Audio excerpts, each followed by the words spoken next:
Hello there. Let's have a quick chat about bugaboos. Um, those kind of things that everybody's saying they're taken as accepted knowledge, and they just aren't actually even true, and they cause a lot of harm. So the specific bugaboo that I have a nit to pick with right now is capital work, capitalization, and the rules around capitalization.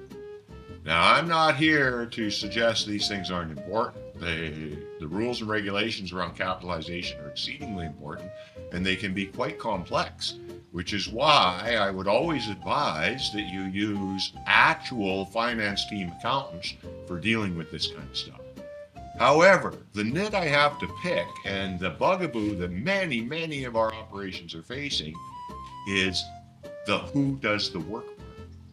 So I don't know how many of my followers know this, but I've been the co-owner and partner in a public accounting firm for over 15 years, and that firm is very successful. So right now I'm going to speak a little bit less from the turnaround manager perspective and a little bit more from the actual accounting perspective. So capitalization is, to start with, an accounting term. And all of the rules included in that regulation have to do with how you produce your books. But let's not cover all that stuff, because most of us don't care about that. What it does not cover in any way is any kind of a statement where the government regulation is telling you who can do the work. And I'm going to break that down even further, because in case people are not quite getting it.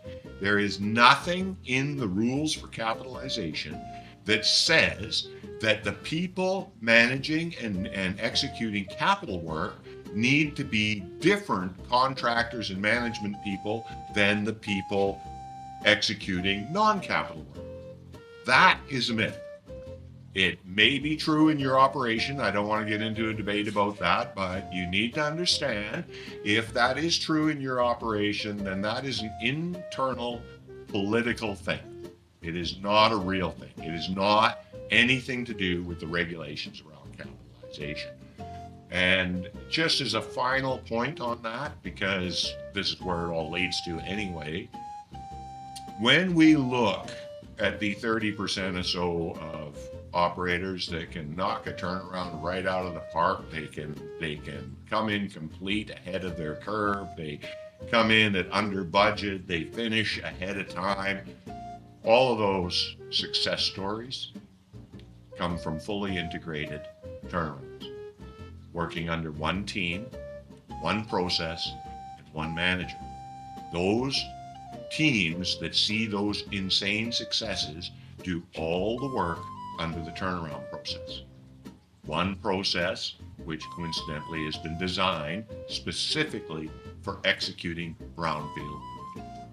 So I wanted to get that off my chest, because it's never ending.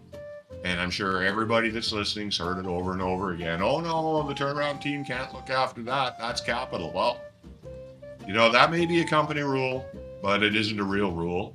And the people who are successful in turnaround don't follow that rule. So peace out. Have a great week.